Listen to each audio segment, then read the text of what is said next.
I made the very difficult decision of pleading guilty. At the time, it was like the hardest thing I've ever done because I was like in fighting mode, and my whole life I was this perfect little Indian girl who never colored outside the lines. And I had this path set out for my life. Like this, I was like the good girl. Now all of a sudden, I'm in a place where I'm now pleading to be a felon for the rest of my life. And like, I remember one of my friends said, Rashmi, you stood naked and exposed for the entire world to judge you. Hey, everybody. Welcome back to the Unemployable podcast. I'm Jeff Dudan. If you are a former attorney and Wall Street investment banker who served time in prison as a result of activities connected to real estate closings and are now a serial entrepreneur, law school professor, professionally trained vocalist, and globally recognized transformation expert, your name can only be Rashmi Airan. Welcome. Thanks, Jeff. Thank you for having me. I'm psyched to be here, and I have so much respect for you.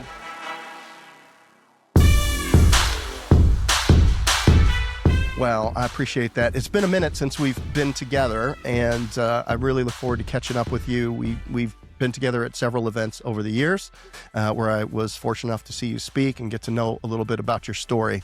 Here's my opener today. Can someone have absolutely no idea they are doing something wrong and still go to prison? Yes. That's the short answer. Honestly, Right. Jeff, I feel like we are in a world of every leader facing so much of an onslaught and barrage of information, whether it's from AI, cybersecurity alerts, market volatility, global uncertainty and unrest, talent shortages. We're just in the midst of so much coming at us all the time in pressure and urgency and speed. And in those moments, I think every one of us as leaders at home, at work, in our communities is prone and could possibly make a quick, convenient decision without thinking through the consequences of what those decisions could be. And so like so much of my research and work now is in this space because once we can get clarity and awareness on how to make those better decisions, like what's the mental process we can go through, then we can all have a better roadmap so we don't end up like I did.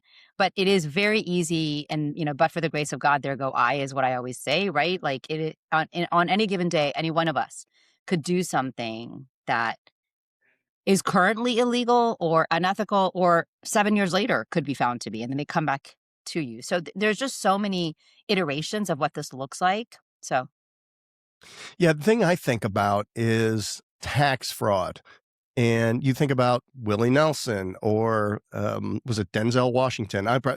Hopefully I got those names right, or else there's a claim coming for defamation. But people who, I know that there's been celebrities and there's been people that have made lots of money performing in different states and doing all this. And if you don't have really sophisticated tax people around you, then all of a sudden you get in trouble. And you had no idea that the taxes either weren't getting paid. You're not getting those notices. You've got a business office. You've got a business manager. But at the end of the day, you're the one that is responsible and accountable if something doesn't get done right under your name. Yeah, that's a great example, I think. I think also, I think there's another version of that, right? Our tax codes and tax laws keep changing.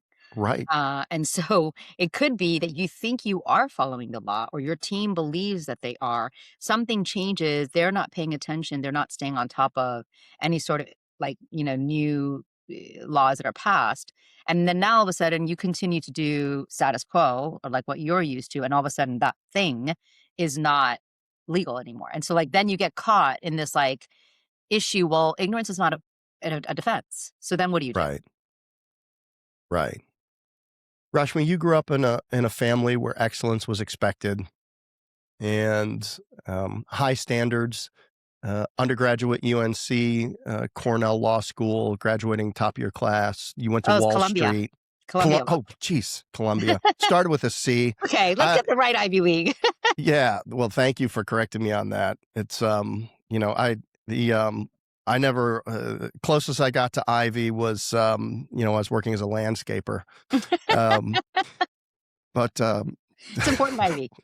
But look, I as an Indian immigrant, daughter of Indian immigrants, the goal of like, "Oh, I have to get into an Ivy League," I think is very common Right. for not just Indian immigrants, I think for first generation immigrants, but also just high achievers, type A, right? We begin to define ourselves by these metrics. And is absolutely was how I was raised. And Mhm. so it was certainly a goal of mine. Although having gone through these life experiences, I am the first one to tell my kids as well as others. I I think it's awesome to have the education. I'm very proud of being a Columbia alum, but I just think education in general is important. I really think as long as you as an individual are focused and committed and study and are intentional and not just like flying by, that's what matters, right? The pedigree is great, but it's not needed and essential. Yeah. Then you had a career on Wall Street. Then you went into private practice with your own law firm, and you were doing real estate closings. Walk us through, if you can, your story and what happened to you.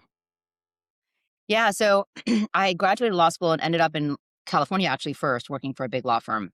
Ended up back in Miami, worked for a big law firm, then I worked for the government as a government attorney, and eventually I started my own practice. It was let's say mid 2004, and I was pounding the pavement. My husband at the time was a firefighter. We ended up having two little children. And so in 2007, when my kids were 2 and 3, I had the chance to meet a real estate developer. And so if you can just sort of take yourselves back to 2007, right? The heyday of Right. real estate. I live in South Florida and Miami, so it was like insane here in the market. And I Oh, had already been I was getting loans I didn't even apply for. well, okay, so you're speaking directly to what was Yeah. happening, right? So um at the time I was a small solo entrepreneur, solopreneur, running a business of about 5 people, and I was in the process of like constantly hustling. So imagine like being in a state, I'm a young mother, my kids are 2 and 3, my husband is here and there, in and out of the firehouse, and I'm like running around to every possible dinner event and networking event and selling my services at the gym and like every possible place I was like in that speed moment running around the race course of life trying to get to the next client, trying to get the next client to be like to book me or to use me. And in that context in 2007 I had the chance to meet a real estate developer. So in my mind what's happening is, oh god, if I can get this one client, it's like a light bulb, right? Like, "Oh, that's like the answer to all my problems. I'm gonna have financial stability. I'm gonna have, essentially, at the end of the day, more time with my kids." And that's how I saw it.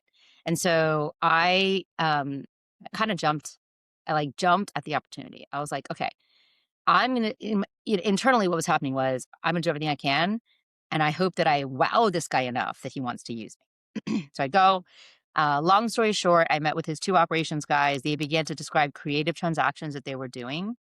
And they were creative. And I think there's this part of me, not think, I know there was this part of me that was like, oh, I'm strategic and aggressive and I'm a bold, out of the box thinker.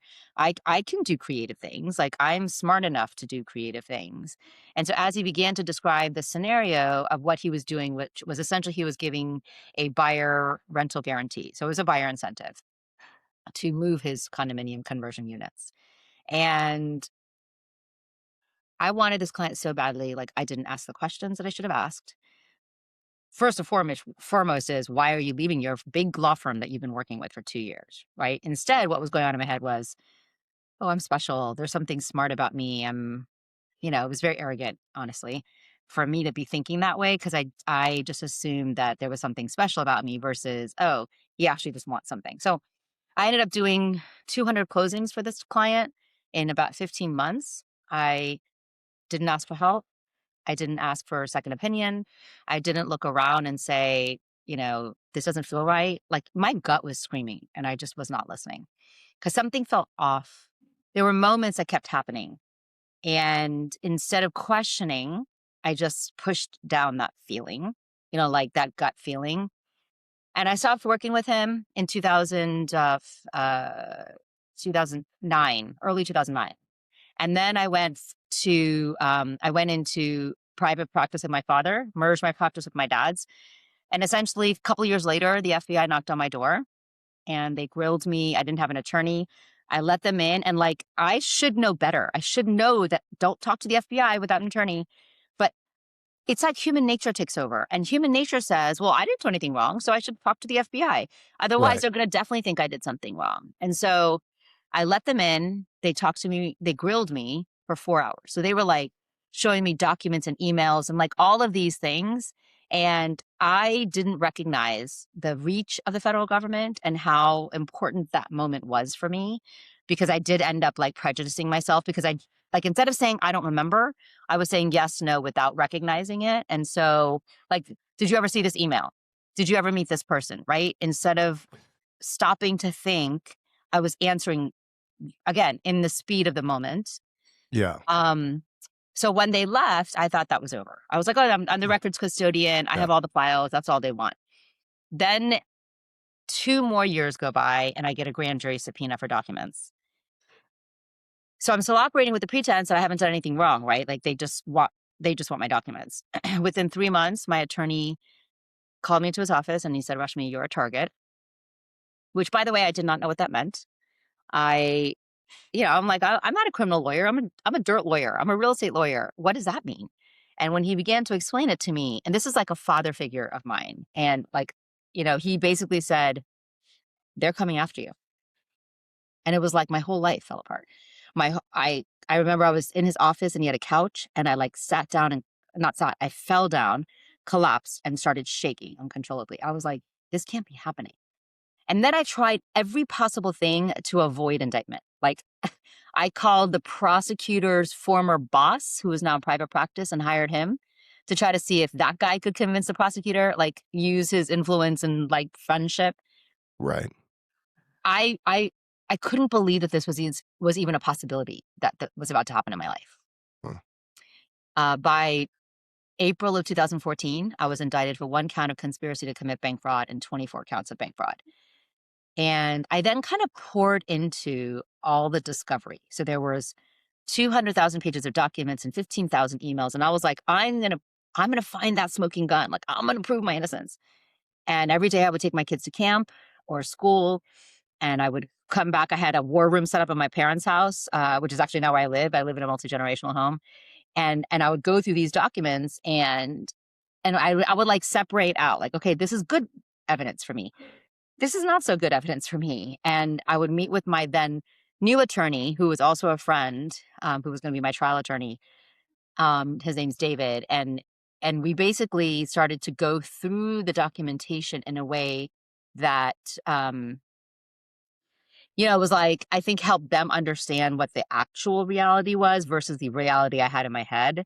So when they called me into their office in August of 2014, mom, dad, and I walked in expecting to talk about like trial prep and exhibits and, my testimony and strategy, witnesses, all that stuff.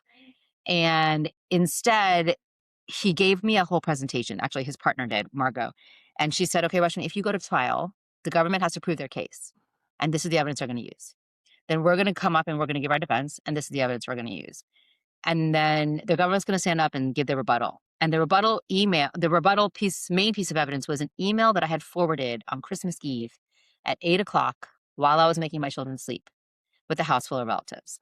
And it's like the perfect example of Christmas Eve 2007 with a house full of relatives when I didn't have to open an email regarding a closing. I forwarded an email.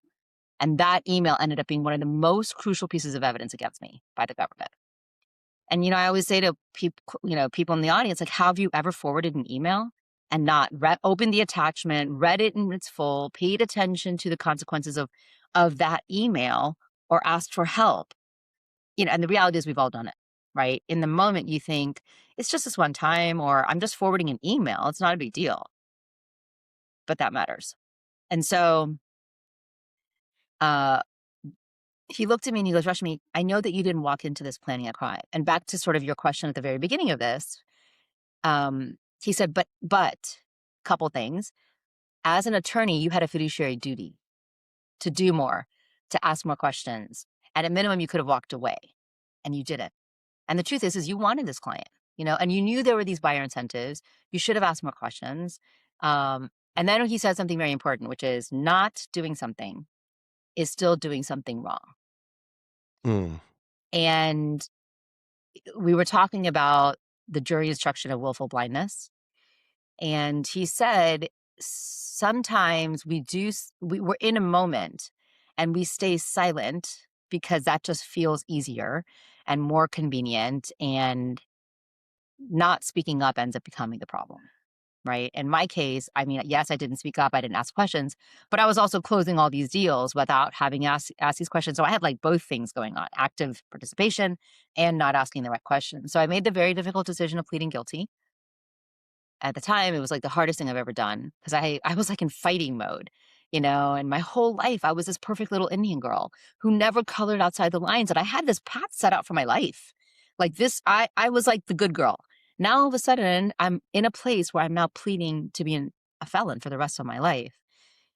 And it took all the courage I could to recognize that that was the right decision for me. Had I not pled, and like I understood and then owned my responsibility in this and took accountability. Had I gone to trial, I would have lost because, the documentation for a conspiracy count, all they had to show was that I knew one detail. Like that's all they had to show out of 500 million. And that would have been very easy to show. And my attorney David had said, listen, if you go to trial, you're going to lose and you're looking at 20 years Wow. and then you're going to miss your kid's whole life, like all of it. Mm, And he was crying and I was crying mm. and because I've known him 20 years. Like he's a friend. He lives down the street, our kids are friends. And so I recognized that I was guilty. Like I had done something. I needed to own it. After that happened and I pled, I'm very involved in our Miami community. I sit on a lot of boards. I'm very active politically. And it was very important to me that nobody read about it uh, in the paper. I didn't know if there'd be a press release. I didn't want anybody to gossip about it. So I actively called like 200 people in my life, um, politicians and managing partners of law firms and executive directors of nonprofits and my friends and family and my kids' friends, parents, and my kids' teachers. Like I literally called my community, people that knew me, that knew my history and my character. And I picked up the phone and called them and told them. And like I remember one of my friends said, Rashmi, you stood naked and exposed for the entire world to judge you. And we did. And we got to see ourselves in you. We got to see that this could have happened to us and that, Mhm. but for the grace of God, like I've said before, go I. And so that experience taught me that people are very forgiving of our humanity when we give them a chance. And we convince ourselves as young kids and young adults that we have to live this perfection. We have to live in this aura of, social media is terrible for this right now. I think it leads people to believe that there's like this perfect life that we're living. And it's actually in our imperfections, in our mess that we become role models for others, right? And people can learn. We all learn and grow. I think that's how we create community. We learn and grow together through our struggles. And so from those 200 calls, there was almost about 182. Not almost. The judge got 182 letters of support. Actually, Jeff, you've never seen them. I'll show them to you. It's a binder. Here's the binder. Wow. These are all the letters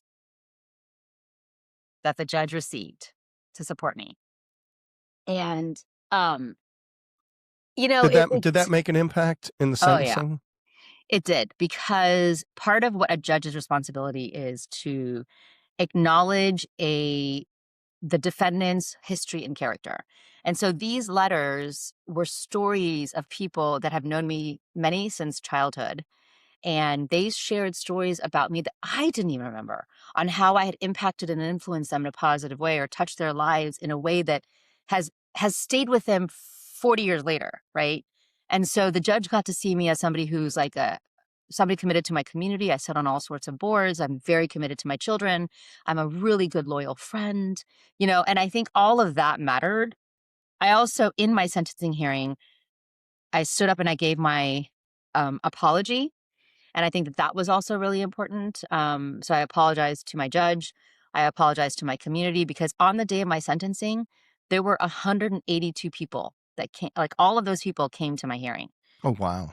It was a hot Tuesday, June morning. And they came and they sat and they supported me and they showed the judge that they unconditionally loved me, even though they knew I was about to go to prison, or likely go to prison. And that experience was very humbling I'd love to just understand a little bit deeper about the guarantees that were being provided. And because from a context perspective, I've done a lot of real estate closings, and there's always little incentives that you try to do to get people to close. So, Yeah. what was it about the guarantees that made it across the line? And was it across the line because there was a lender involved and the lender wasn't aware of the guarantee? Yeah. So I'll walk you through it. The seller was giving the buyer. So if John Smith is the seller and Jeff Duden's the buyer, John says to Jeff, "Hey Jeff, I will give you a 2-year rental guarantee. I have a management company that will make sure that your unit is rented. You won't have to worry about renting it. We'll make sure you get that rental payment every month, so you don't have to worry about, and you'll have money for your mortgage payment." So at closing, what was happening? So there was this rental guarantee document, right? At closing, what was happening was um, the funds. Then the seller created a trust, a land trust. So the way the funds were flowing from my escrow was the portion of the rental guarantee for 2 years, let's say it's $72,000, would flow from the seller to the trustee of the trust to the management company. Hmm. Okay.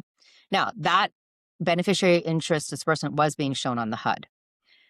The problem was that, and there were two types of HUDs. One it was showing, one it was not showing. And all of this was like approved by my underwriter, so I just assumed it was fine. The Right. problem was is that what was not being disclosed, and I did not in the moment think I needed to disclose it. Now I know I was wrong. Was I knew that the buyer, you Jeff, were getting a financial benefit at some point, and it's my responsibility as a lawyer, technically for the lender, because these were all loans, closings with Right. loans. My responsibility to the lender is if I know that there's some sort of financial benefit going to the buyer, I have a responsibility to disclose that to the lender. And even though, so the justification, because look, this is what happens. We get trapped in rationalizing and justifying our decisions. So the Sure. justifying that was happening in my mind was all that matters for the lender to know is what's flowing in and out of my escrow, right? And Right. that was showing. My ins and out of my escrow reflected the settlement statement perfectly. And they had a copy, the ones where there was a trust document involved, they had the trust document. So they could see where that money was going. What I was not sending them was the rental guarantee document. I was not sending, and I did not tell them that down the road. And then what ended up happening was it wasn't just the buyer getting a benefit. There was realtors getting benefits, mortgage brokers getting benefits additionally Right. outside of what they're supposed to get. So Okay, so the deal closes, no harm, no foul. The money is technically coming from the seller. It's not coming from the bank, it's coming out of seller proceeds. correct. So technically, I mean, there should be no harm, no foul, but I can only assume that the reason that this came up some 2 years later is because we went into 2006, 2007, 2008, and some of these loans went bad. Yeah, it wasn't even 2 years later. It was 7 years later. Okay. So And so the loans went bad. Now, to bring an action against somebody like you, was it the lenders that said when they went forensic and they did the forensic accounting, they found this, and then they took it to the government and no, they sent the you're government gonna after you? Or listen was to the that. government looking to make an example? No, this is what's so crazy about it. In the process of these 200 closings, there was a mortgage broker in Tampa Okay. who committed identity theft. Oh, And there was one person whose name I believed he lived in Tampa. There was another person who lived in California. I have no idea where this guy got the identity documentation. But he communicated with the seller and the realtors and did the whole transactions. And he was in Tampa and he was a mortgage broker. So when it came time for closing, I used to use mobile closers all the time because buyers were buying spec from Iowa and New Jersey. And so I would use this company, America's Best Closers. And so when I put it on the settlement statement, he said, "Well, I have a notary in my office. Can I just use my notary?" So there would be no reason for me to question that. He's the mortgage broker on the file. So we sent him all the documentation, the closing documents to his office. His office provided us signed documents, copies of the driver's license, notarized everything. Everything was notarized properly. We submitted it to the lender. It passed, and we closed it. It funded. 2 years go by, and these two individuals now, whose identity have been stolen, or maybe it was probably 2 or 3 years. get served with foreclosure papers. Well, because they don't even know they own a unit. No mortgage has been paid on these loans in their name. Oh, And why would this mortgage broker do that? Well, he was taking that money, that rental guarantee money, for himself. Because part okay, of what ended up happening was ultimately the seller was not doing it in monthly payments. He was just giving a lump sum payment to the buyers. okay. And that email I was talking about, the attachment that I did not open, that attachment was showing that, and I just didn't open it to know that. So, um, the guy in California gets served with foreclosure papers, and he's like, I've never bought this property. I don't know what we're talking about. And the property was located in Tampa. So he called the US attorney in Tampa. And who forwarded to the FBI. FBI started an investigation, and that's how it started. Got it. So it was somebody else's fraud that really pulled the thread that led to this being discovered. Or if not for that, it probably would have never been uncovered. I think that's correct. Isn't that crazy? Isn't that absolutely crazy that none of this would have happened and you wouldn't have the great life that you have right now? It's true. People ask me all the time, like, what would you do if you could go back and change what happened? And I always say, like, I wish I could have gone back and made better decisions and not been a contributor to the 2009 crisis. But I wouldn't take away this experience because I am such a better human being today. I've learned so much and I'm happier than I ever thought I could be. And it's like I found my why. Right. Like I do what I do because I know I am positively creating an impact in the world. And that's, I believe, God's mission for me in this life. And so I live that fully every day. Because I promise you, I could go to a headhunter any day because I get calls all the time and I could go work for a company and make a lot more money than I do now. But I know I would not be as fulfilled. So I'm following my passion. Mm.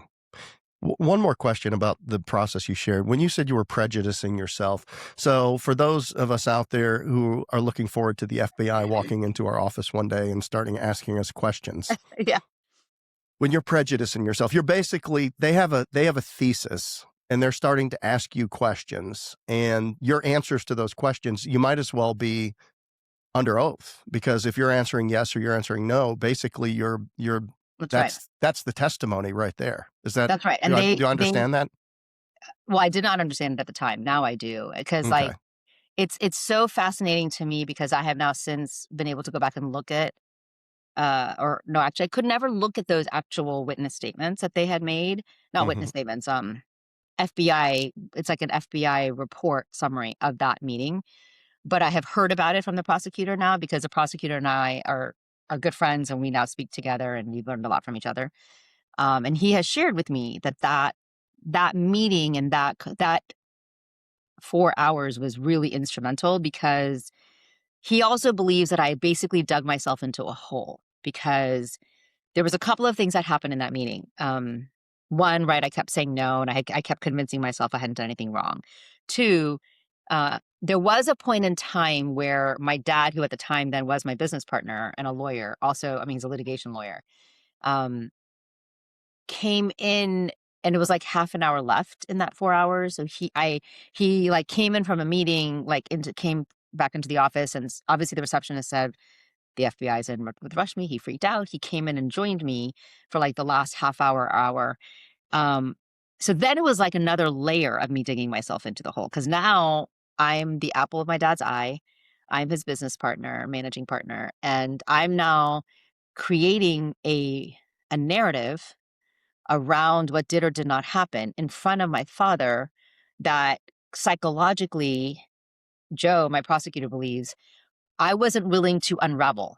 Once once once I created it, it was very hard to go back on it in front of my dad and say, Right. and so that was 2011. It took until 2014 when my friend and attorney had the very hard conversation in front of my parents to help me to unravel all that, right? And so there's and we I think it's very easy to think that we can fix things, right? Like, I'm smart. I'm a fixer. I'm a doer. I can figure this out. And that there was a lot of that happening throughout this process for me. And it's hard because there's a lot of cognitive biases that we get caught in. So one of them that I talk a lot about now is called overconfidence bias. Mm. And overconfidence bias is this cognitive bias belief, the thought process. And what happens is you believe yourself to be smart or you're so confident in your skills or your ability, or you believe you're such a good person that you believe you could never do anything wrong. Like, what? I am involved in my community, and I'm a great mother and a great daughter and a wonderful wife, and like, I had this great law firm. I would never do anything wrong. And what happens is you lack a sense of any moral awareness or moral judgment when you get caught in this bias. And it simply takes the awareness to know that any one of us on any given moment could make a bad decision. It's called moral humility. And that all of these principles I've only learned since I've come home because I had to understand how did I go so off path. But yeah. What was your sentencing like? Oh gosh. My sentencing was scary, emotional.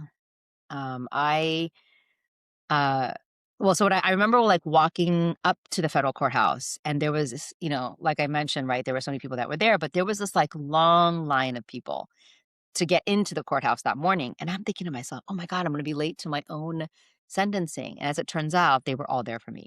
As I Mm. got closer to that line, I had college friends fly in and drive in from out of the country that morning, out of the state that morning, Boy, just to they be there. really wanted to see you go down. No. Eh, Was that the just to be able to be there to show me their love was such a beautiful, like, showing of love. Like, I don't know.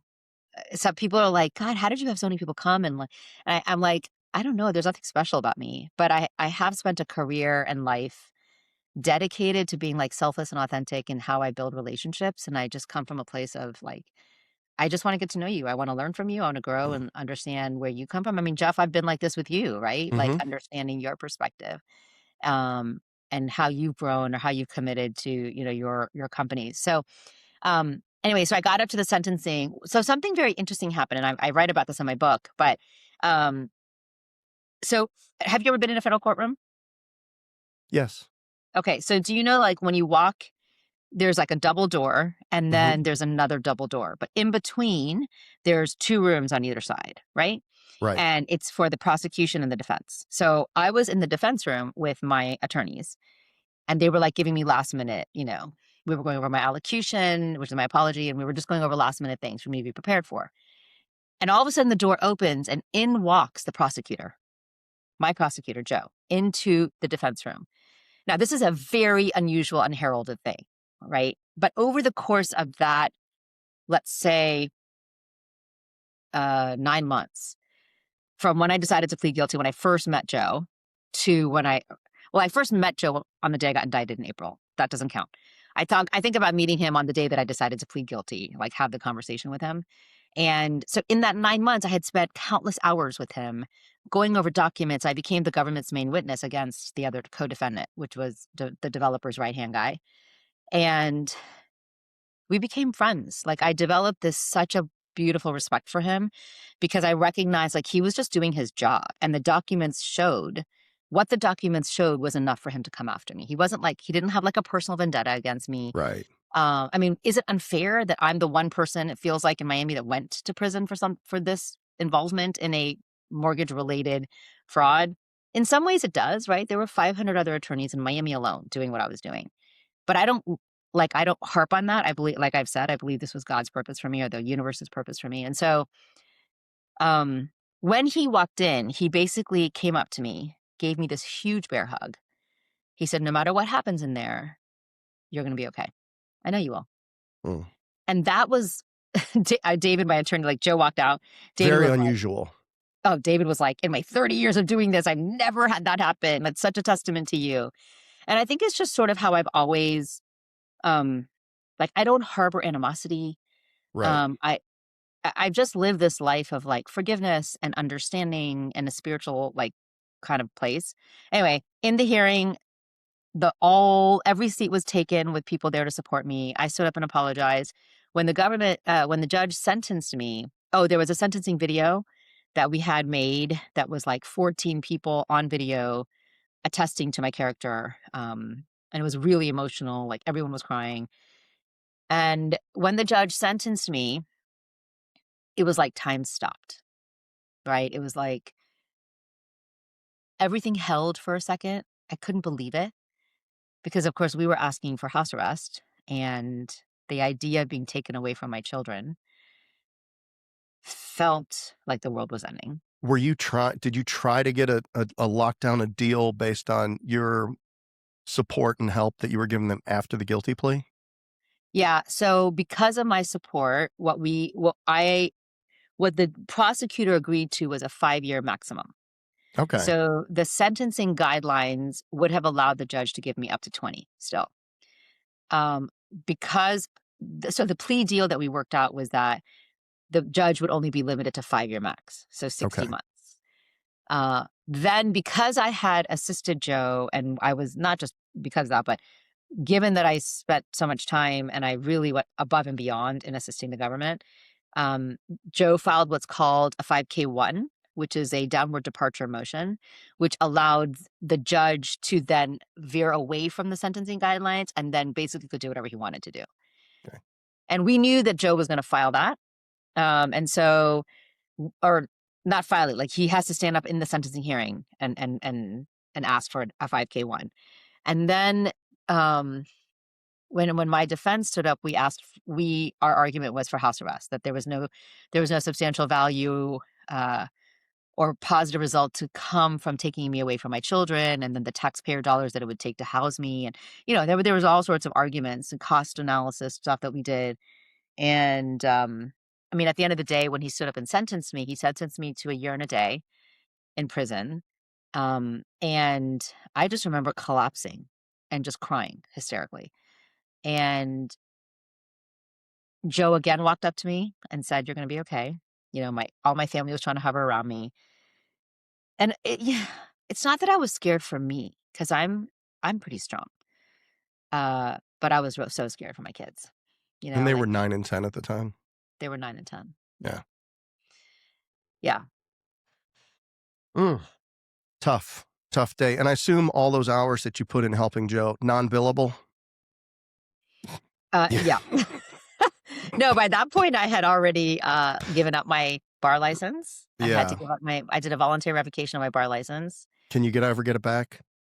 So in 2019, I was eligible to get it back. The Okay. problem is in Florida, so part of my I had a 1 year and 1 day incarceration. I had 3 years supervised released. I had 200 hours of community service, and then I had a restitution judgment against me. I mean, I can tell you what it was, but it was 190 times what I made. So I made about $100,000 in the course of 15 months. So just extrapolate out what I owe. Okay, Yeah. 190 times. And so Florida passed a law in 2016. Well, there was a law that got passed from the Constitution that said that ex-felons can now vote again. Florida was one of 4 states that didn't allow that. So that there was a ballot, there was a constitutional amendment on the ballot. It was Amendment 4. It passed by 68% or something crazy. But then the legislature passed a law subsequent to that that said that, oh, wait, if you're an ex-felon, you still can't vote and restore your civil rights if you owe any money in any way from your case. So penalties, fines, restitution. Well, my Right. restitution is $19 million. Clearly, I still owe, I mean, I'm chipping away at it every month still 10 years later. But, to date, I've paid over 500 and I made 100. They garnish all my tax refunds. They've garnished all my IRAs, and so Ooh, I, that's worse than the prison time. yeah, I can't own an asset. I can't get out a loan. The cars are in, my parents have to buy it for me. It's hard.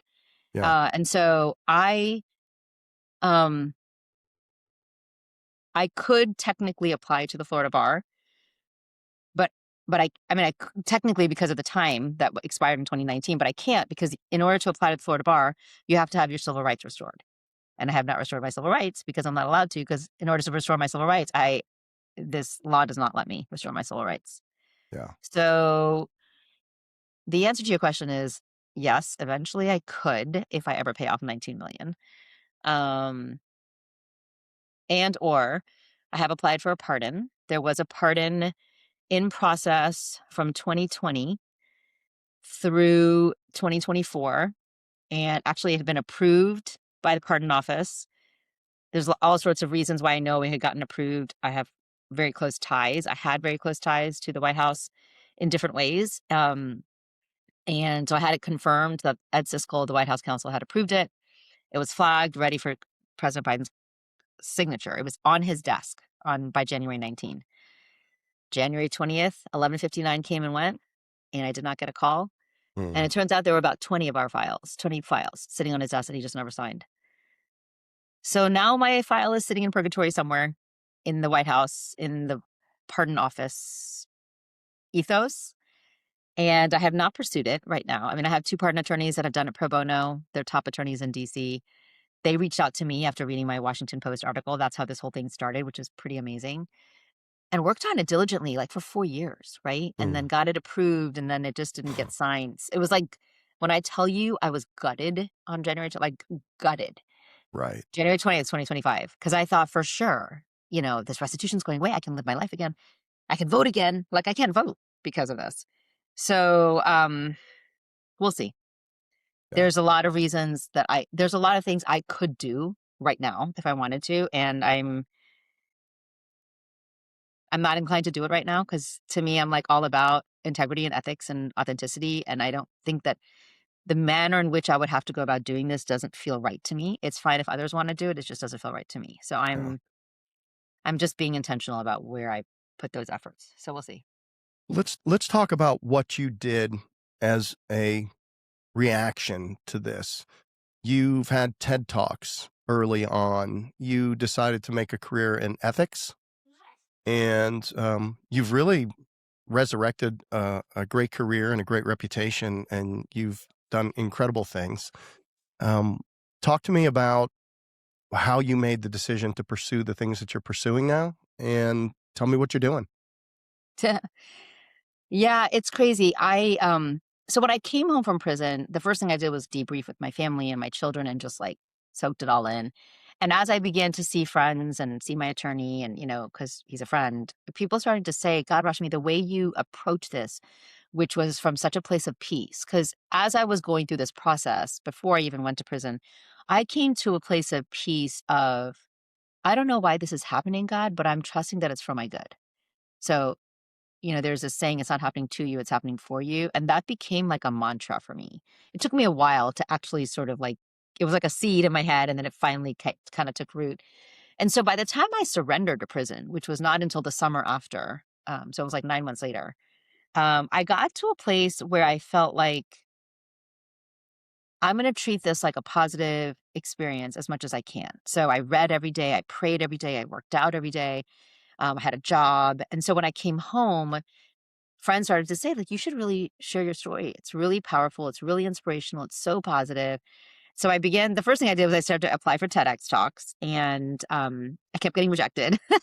And I think I didn't even know what I was doing. I just was like, oh, this happened to me. Or this happened in my life, not happened to me. And so then ultimately I got selected. In the process of getting selected, I like went up to Columbia Law School, and I had told the people at Columbia, I said, if I can help even one law student never make the same mistake, like that's everything to me. That's my pay it forward. I just want to share my story. So that's how it started. Then that professor shared it with somebody at NYU. Then that person shared it with somebody else. And so like word began to spread. I started getting asked to do talks.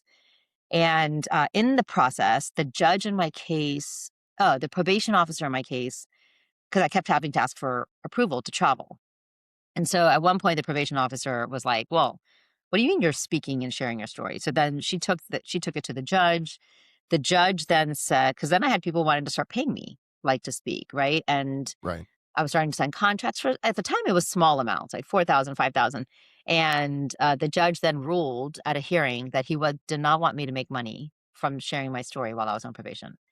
So he Mm. said, I understand that what you're doing is helping the world, and it must be very hard, and I'm proud of you for doing it, but I don't want you to make any money yet doing that. But would they not take the money for restitution That anyway? was so my prosecutor called in from DC, and that was his argument. Like, as she makes more money, then she can pay more money back to restitution. He didn't take that. Got it. Um, so uh I had to make the decision in that 3 years of probation. Was I going to continue to speak as I got invitations or not?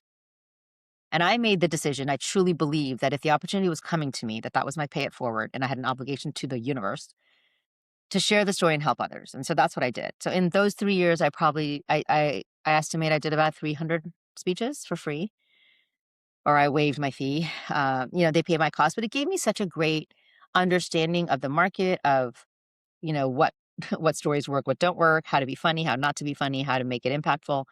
And then I really understood that where what I always tell people, like, hey, none of you are going to go to prison. But what I know is all of us are faced with these moments of pressure and speed. Like, how do we make those decisions? And when we do go through a crisis or struggle, or like right now, we're all in uncertainty. When we go through those moments, the answer is not to crumble and collapse. The answer is rise through those moments and come out strong on the other side. So what does that process look like? And I kind of like went back into I like did a review, deconstructed my like the whole process of all these years, and realized that I did these things, right? I learned how to reframe. I learned how to like lean on my people, and I learned how to surrender and let go. And I learned how to then evolve through slow things. So that process now became Rise. Um, that I was able to go back and reflect and be like, this is what I was doing. So I put it into a framework, and then I share that now. And I also share something called the clarity loop, which is like 4 questions we can ask ourselves to make those better decisions to continue to rise as leaders and humans. So it's been a journey. Being in the space that I'm in, which is a speaking, meeting, and event space, it's very saturated. There's a lot of speakers out there that want to do this, and I every day remind myself, like, I'll get on the stages and get to work with clients who are meant to hear and benefit from my thought leadership and my message and my words. And yeah, but it's running a business just like anything else. Yeah. We all find ourselves in gray areas from time to time. And Yeah, I wanted to ask you what fundamentals or tools you have, so as we find ourselves in gray areas, just to check in with ourselves and to see if we're getting ready to breach ethics, that yeah, matter to us, or ethics that could get us in trouble. Because at the end of the day, when you're in business, you always seem like you're on the tightrope of this gray area, right? And it's like, is it sales or is it misleading? Is it puffery in marketing or is it lying? And, such a great question. it's just you're in this constant gray area because you're trying to win, but sometimes to win, maybe somebody else has to lose. I mean, I guess there's win-wins and all of that, but is the clarity loop a tool that helps people if they're in a gray area to stop and set a beat and just, maybe check in and see where they are? Yes. It's interesting because when I came home, one of the first things I started to think about is, how did I let myself go so off path? How did I let myself fall into a place where I took these shortcuts and I made these decisions that I should have questioned, I should have thought through.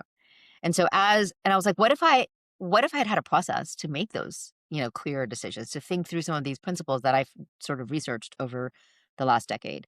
So the clarity loop is 4 questions, and I'm going to tell you what they are, because what's fascinating about these 4 questions is they're very simple. But within the 4 questions are behavioral ethics and decision making principles and um, philosophies that we need to all be thinking about, and it's embedded into the question. So the first question is, how are you? What are you feeling right now? Because what happens is that there's an event that happens. Somebody tells you something, you get an email, and immediately you have a feeling. So I'll take you through it from the example of an executive, a client that I just worked with on this. So there's a leadership group that I was working with. After it was a facilitation that I did for 3 hours. At the end of it, one of the leaders comes up to me and says, "So I'm in a situation. I was trying to land this really, really big client, and this would have been like year changing client, right? Significant revenue, ongoing business." And he had learned that morning of our session that his competitor got the client instead. And Mm, so what he knows is that the competitor misrepresented outcomes, um, sort of unethically was representing revenue, and clearly was doing things that are arguably wrong. And so this executive I'm working with says, he starts Really? Like, well, if that's how it's going to be done, then I guess that's what I'm going to have to do so I can not lose another client. Because loss aversion is a thing. None of us want to lose client That's or right. potential client. And when you're in competition, you're running a business. That's where we think, right? And so I was like, okay, let's slow down. Because this guy was like rigid, tight, like you can see it in his shoulders, right? He's super upset. And so I said, okay, let me ask you a question. So I ran him through this clarity loop. Okay. Question one, what are you feeling right now? I was like, I'm angry, I'm frustrated, I'm in some ways jealous, like I don't understand. And I feel like I'm gonna lose out again if I no, sorry, we didn't get there yet. So at first he just said, this is what I'm feeling. I was like, okay, good. So question one brings you to awareness of what you're feeling. Because we get emotionally like our emotions regulate and activate us in many ways. So if we can control that and first just be aware of what's the emotion. I never asked myself what I was feeling. My fear was desperation. I've got to feed my kids. I've got to make my payroll. I need a client. Right? That's what I was Right. feeling, but I never had anybody walk me through a process. Second question is, what story am I telling myself right now? Because we have a narrative that we play in our head and stories that we convince ourselves. And it's in the form of rationalizations, assumptions, justifications. This is how it's always been done. This is what my competitor is doing. So his story was, if I don't do what my competitor is doing, I'm going to keep losing clients. That was his story. I was like, well, is it true that there's only two options? Is there always just because it's a false binary in our head? Is it true that there's only one way or the other, cheat or win? He was like, well, no. I said, okay, so what happens if there's other options available to you? Like what if you broke down that story, right? So when you start considering the story you're telling yourself, you're recognizing your overconfidence bias, because the overconfidence bias says to you, if he can do it, well, then I could do it and I can manage that risk fine. Like I'm a smart guy. I know I can handle the risk also the way he's handling it. Or I'm smart. I'll do it the right way, or if he's doing it, I can do it, right? So there's all of these justifications that we find. Third question is, what matters most here? So this is where we start thinking about taking account of, no, this is where we start thinking about um, essentially our core values and the consequences of what we're doing. So are we thinking about, like, if I do this, am I violating a core principle that I have, a core value tenet personally or my company? So you take into consideration and reflect on your core values as you make this decision. And then the fourth question is, can I own this later? Right. So that is the most important, hardest question, right? If this shows up on the cover page of the newspaper or Right. on TV, or Yeah. my board finds out about it, or my kids find out about it, am I okay with that? Yeah. Can you stand up And in a court of law and yeah, say this without and you start thinking reservation? about accountability Right. and moral humility. So moral Yeah. humility is the idea that on any given day, in any given moment, I could potentially make a bad decision given the stressors, influences, pressures, competition that I have in my life. And none of us want to believe that we could make a bad decision. Like we're not that, I'm not that person. I'm not you. And that's the trap, right? That is when our cognitive overload causes our brain to narrow and we start thinking, oh, no, no, I would never do that. And the truth is, that is the biggest, I call it the prison of our mind. It's the biggest prison of our mind that we don't even realize we're stuck in. So yes, that is how the clarity loop answers your better decision framework. What are you finding and are you actively working with the universities with their law students today? Oh, that's a good question. When I work with law students, I do it gratis because I think for law students, it's law students, business school students, college students, I even prep school students. Um, Sharing my story is something that I feel is so valuable. I just did it actually where my daughter plays volleyball. I had another event like 20 minutes away, so I went in and I shared my story. And I obviously made it relevant to college students because I think college students today, graduate students today, are faced with so much pressure, and social media is creating so much angst and anxiety around so many things. And the day I was there, a kid had committed suicide a week before, a freshman. Mm. And I wanted them to know, like, I was you guys. Like, I was the high achiever, had to get all the awards, get all the grades, get the best jobs. That was me. And I'm not saying there's anything wrong with setting goals and having ambition, but you have to cut yourself some grace and find that balance and know that you are loved for who you are. You are not loved because of what you achieve. And that was a learning I have had in the last, decade, because totally my self-worth, my self-love was rooted in who like, what I accomplished, not who I was. And so that's something that I think is a really important lesson. How do you think about the concept of freedom before and after being incarcerated? It's such a good question, Jeff. So this is what I believe. I had to lose my freedom to gain complete freedom. And by that, I mean, I had spent, like I said, my whole life believing I had to be this like image of a perfect little girl. And that meant I never allowed myself to be vulnerable, never allowed myself to ask questions, never allowed to show that weak side of myself. And yes, I'm very strong and I'm very proud of that. But when we believe that we have to always armor up, right? There's this sense that we're not free because we feel like we have to be in this armor.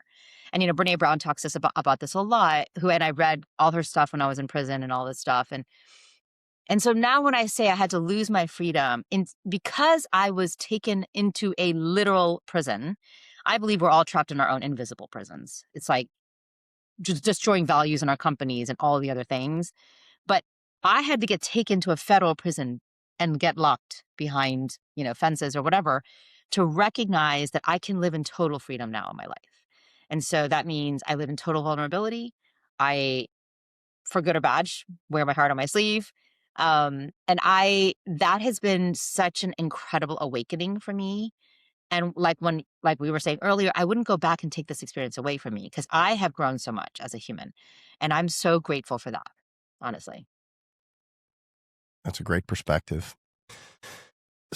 So from today to the end of your life, and if at the end of your life you could look back and say, I'm proud or I'm thankful that I accomplished this one thing, what would be that one thing? For my whole life? From this point forward, play the ball from where you lie, from right now. If you're going to look backwards 20 years back and you're going to say, I'm proud I accomplished this, what would that one thing be?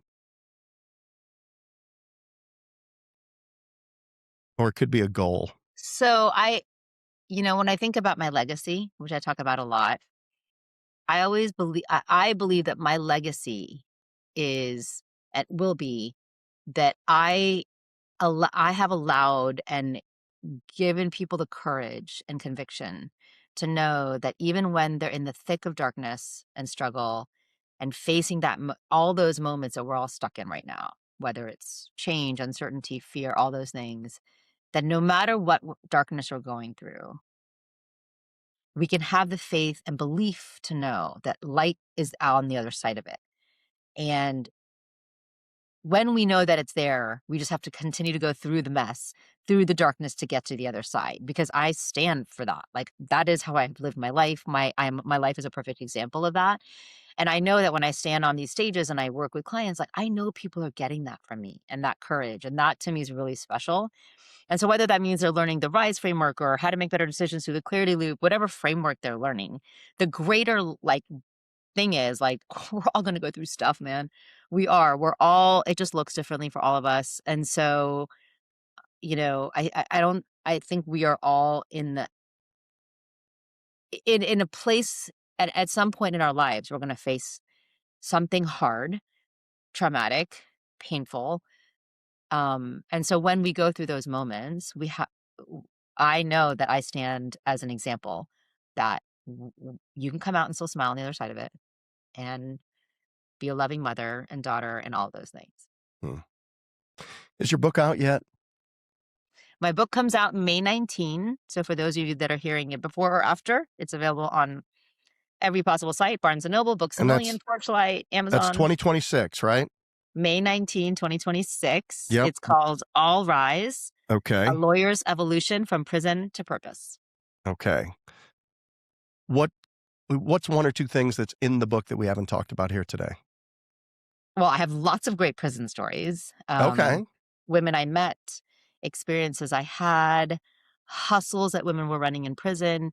I have very fun prison hacks that I learned. There are 4 prison recipes of things that we were able to make from commissary and maybe things that we took from the chow hall. So that's one. I used to pass off ketchup as spaghetti sauce to my kids. Is that you know, they never bought That's it. not one of the prison hacks, but Okay. yeah, we didn't really have ketchup, so that wasn't like, I mean, there was ketchup in the chow hall, so All right. you didn't have to buy ketchup in commissary. Well, my kids have said living with me is like living in prison, but Doubtful, doubtful. And then I would say the second thing that from my book is there's a lot of in every chapter there's leadership lessons and okay. reflective questions that I have tied to, the moments that I went through and how it directly affects leaders in their moments. And like I've shown examples of different leaders I've worked with in the last decade and how they've applied various principles that I'm talking about. So those would probably be the two things that we haven't talked about. Awesome. May 19th, 2026, All Rise. All rise. And you're going to be doing it. I'm sure you'll be doing a speaker tour with it. I am. I'm in the process of figuring out what that looks like and, which city should I go visit and which bookstores. So the first one is May 19th, actually here in Miami, in Coral Gables at Books and Books, if any of your listeners are here in Miami. Awesome. And can we get that? Can we get an advance copy right now on Amazon? Is it selling yet? You can order on Amazon. It won't be released till May 19, but I'm happy to send you an advance copy. You'll be getting one anyway since you have endorsed it as soon as I get a hard copy, which should be in the next few weeks. Yeah, I went to get more information about it on Chat GPT, and it said this book is endorsed by Jeff Dudan. So I'm like, oh, well, there you You know go. why? You know why? Because it's on all the endorsements are now on Amazon, but you are in good company. You are Ah, with Jeff Hoffman and Vern Harnish and Marshall Goldsmith and Molly Bloom, Vivek Murthy, all wow, sorts of really epic, like Ray Allen, NBA Hall of Famer, wow, Alonzo Mourning, Andrew Davis, who's the current chief people officer for Sony Music, Damian Atkins, who's former general counsel for Hershey's and now general counsel for Mr. Beast, YouTube. Yeah, fun, really relevant, and like from all different walks of life and different bubbles and different, industries. So yeah, I feel very blessed. it's an honor to be included in that list. I can't wait to get a copy of the book, and it's been an honor to be your friend all these Oh, years. Jeb, thank you so much. I have so much respect for you and the work you do and who you are as, I think, just as a human, as you show up for others. So I'm really grateful to you. Awesome. Couple of questions here. I've got a curveball, and Okay. we're going to finish with a fastball right down the middle. Okay. All right. But before we do that, tell people the best way to get in touch with you. Yeah, great. So my email is rashmi@rashmiairan.com, which is Rashmi, last name Airan. I'm sure it'll be in your show notes as well. It Rashmi at will. rashmiairan.com. My website is also rashmiairan.com. I'm on pretty much all the socials. Actually, I'm not on X, but everything else but X. So LinkedIn, YouTube, TikTok, Instagram, Facebook. It's all basically Rashmi Airan or Rashmi Airan Speaker. So I'm easy to find. Yep. Incredible speaker. Anybody out there who needs somebody for their event that's impactful and fun, my highest recommendation to reach out to Oh, you. thanks, John. Yep. All right. Here's the curveball. You see a lot of things in the travel that you do. If you were going to start a business today, and it can't be something that you're currently doing, where do you see the opportunity in the market to start a business? What would you do? Gun to your head, you have Oh, to start it. geez. You have to start a business in the next 30 days. Oh my gosh, that's so unfair. Um, I think I would start some okay, actually, this is something I'm dealing with right now. As women, when we're traveling and I don't wanna check a bag, I have this idea, like, I'm about to travel next week for a week. I would love a service that allows me to send a suitcase, let's say, to a location, and then when I don't need it from that one location, it gets sent back home, but I have one carry-on that then goes to the following 3 locations so that I don't have to check a bag. Okay. What a I mean, you asked convenience. about travel, you brought up travel. So for me, that is a very real, and I think most of us as women deal with it more because we have toiletries and hair products and makeup and shoes. And like, it's very hard to travel and carry on. I'm traveling for 7 nights next week and Yeah. I'm trying to figure out how to do that in a carry on. Yeah. Okay. Well, that's we can send a letter across the country for 42 cents. We can ship something overnight for $20. They should be able to figure this out. Yeah. I mean, clearly I could send a box, right? Like I could Yeah. send a box by FedEx and then figure out how to send it back, but there should be some service that provides this. Yeah. All right. What a great idea.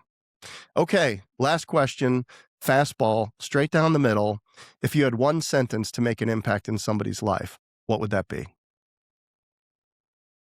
No matter the struggle, the fear, the uncertainty, the darkness that you're in, there will be light on the other side of it. Perfectly said. We'll end it right there.